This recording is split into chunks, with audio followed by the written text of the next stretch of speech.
Bonjour et bienvenue pour ce nouveau numéro et aujourd'hui j'aimerais vous poser une question.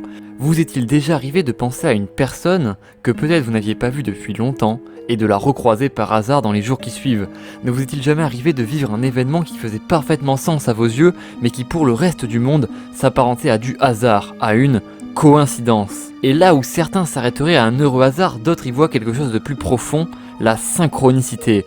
Ainsi, la synchronicité est un concept psychologique développé par le psychiatre Carl Gustav Jung et se définit comme l'association dans l'esprit d'un individu d'au moins deux événements mentaux qui ne présentent pas de lien de causalité physique, mais dont l'association prend un sens pour la personne qui les perçoit. Et là, vous commencez à vous demander quel est le rapport avec John Constantine. Eh bien, si on s'attarde sur le comics Hellblazer, racontant les enquêtes occultes du célèbre arnaqueur de Liverpool, on se rend vite compte que John Constantine n'utilise pas une magie classique. Contrairement à Harry Potter ou à un Gandalf par exemple, il ne possède pas vraiment de sort d'attaque ou de sort très puissant.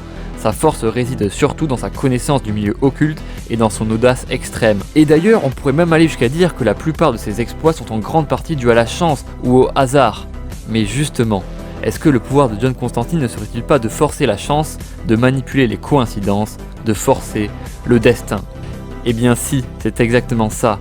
On apprendra dans le Hellblazer 176 que certains membres issus de la lignée du Loathing Magician peuvent maîtriser une aptitude unique, le voyage par vague de synchronicité.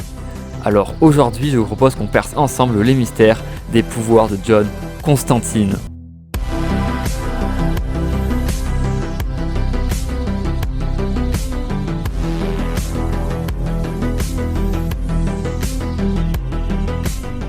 Dans le comics Books of Magics, un des runs posant les bases de la magie dans l'univers Vertigo, Boston Brand, alias Deadman, parle en ces termes de John Constantine. C'est facile mon petit, John Constantine emprunte l'autoroute de la synchronicité et tout se met en place. Le temps, le mouvement et même la distance s'assoient et le supplient de les suivre. Tu es en train de vivre une aventure mon garçon, si tu y survis, ça en sera amusant.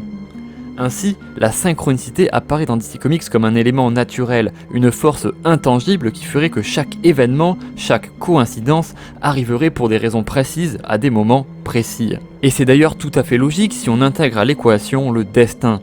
Le destin désigne en effet une puissance supérieure à la volonté humaine qui régirait le cours des événements, et cette puissance se matérialise par Destiny, le plus ancien des 7 infinis nés en même temps que l'univers. Ainsi, Destiny, avec l'aide de son livre du destin constamment enchaîné à son poignet, surveillerait le bon déroulé de l'univers pour que chaque chose arrive comme elles doivent arriver.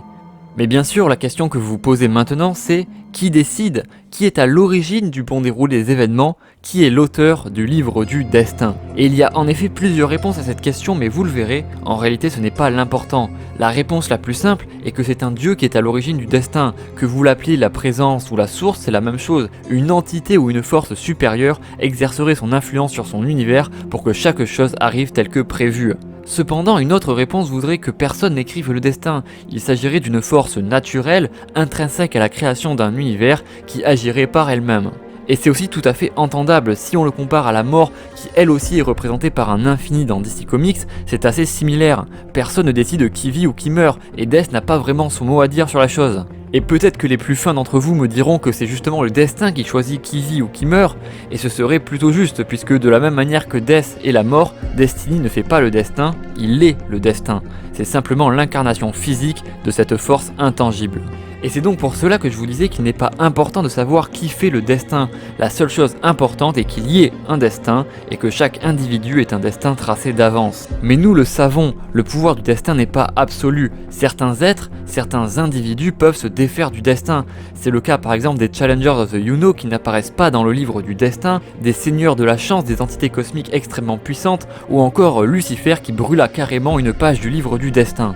Mais quant à John Constantine, grâce à son don inné de la ligne des Loathing Magician, il peut manipuler cette force, il peut manipuler le destin, manipuler la synchronicité pour faire en sorte d'être toujours au bon endroit, au bon moment.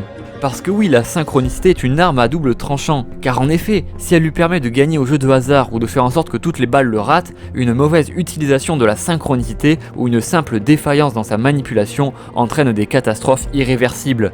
Et si son don le protège en permanence, les catastrophes se répercutent alors sur ses proches. C'est notamment pour cela qu'aucun proche de John Constantine ne survit très longtemps.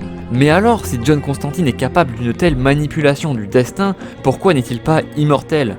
Eh bien, en réalité, John Constantine n'a que peu conscience du potentiel de ce pouvoir.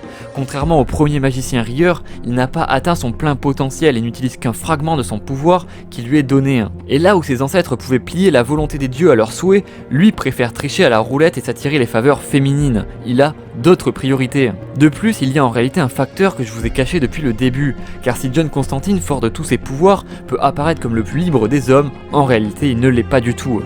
En effet, on apprendra dans le numéro 35 de Hellblazer que John, lors de sa naissance, avait en réalité un frère jumeau mort dans l'utérus de sa mère.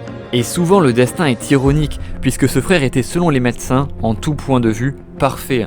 Cependant, il existe un autre univers où ce fut l'inverse. Ce fut le plus faible des frères qui mourut, et cet enfant véritablement parfait qui naquit fut nommé John Constantine. Et cette version alternative de John Constantine, qui n'est pas réellement du coup John Constantine, était tellement radieux et puissant qu'il devint rapidement le mage le plus puissant de la Terre et se fit surnommer le Golden Boy. Et cet être, bien plus parfait que notre John Constantine, lui, maîtrisait la vague de synchronicité à son plein potentiel et se servit de son pouvoir pour, depuis son univers, influencer la vie de John Constantine. Car oui, en effet, tous les malheurs qu'a vécu John n'étaient que le dessein d'un seul homme. Son cancer du poumon, la perte de ses proches, ses affrontements avec Satan, la mort d'Astralogue, la mort de sa sœur, tout n'était que la volonté du Golden Boy. Et ce frère cosmique maléfique était tellement puissant que manipuler le premier des déchus, donc Satan, ou même des dieux, était facilement faisable pour arriver à ses fins. Et ce n'est qu'au numéro 249 dans le run Les Racines de la Coïncidence que John Constantine comprendra vraiment l'ampleur des dégâts du Golden Boy. Toute sa vie, lui qu'on disait le plus libre des hommes, lui qui s'était joué de Satan et même de Dieu, n'était en réalité que la vulgaire marionnette d'un être capricieux.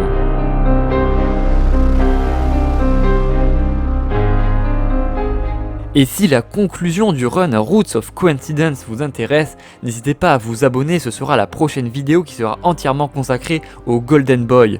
Et pour finir, la présence de ce personnage pendant les 249 premiers épisodes de Hellblazer nous montre bien que la maîtrise de la synchronicité n'est pas le vrai pouvoir de John Constantine, car celle-ci est faussée, celle-ci est manipulée par le Golden Boy.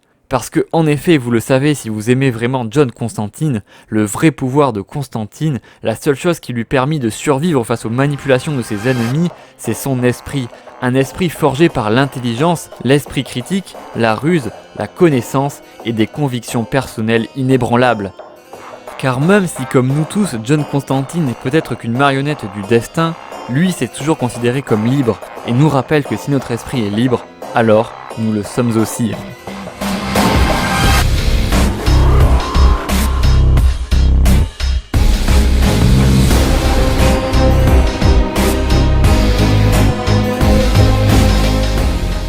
Merci à tous d'avoir écouté cette vidéo, je vous en remercie, c'est la deuxième partie de notre saga finalement sur John Constantine, la première étant la lignée et la généalogie du Loathing Magician que je vous invite à aller voir si vous ne avez pas vu.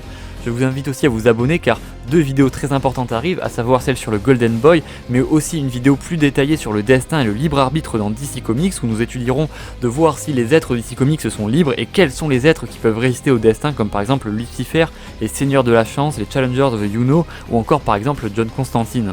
Et si vous découvrez la chaîne au travers de ces vidéos, je vous invite évidemment à vous abonner, à les partager, à aller voir les autres vidéos de la chaîne. Je vous invite aussi à dérouler la description, il y a plusieurs liens utiles. Et sur ce, je vous dis à très vite pour de prochaines vidéos et surtout, n'oubliez pas de regarder de côté avant de traverser l'autoroute. Je veux pas aller à l'école. Ah bon? Quel père la vertu vous faites?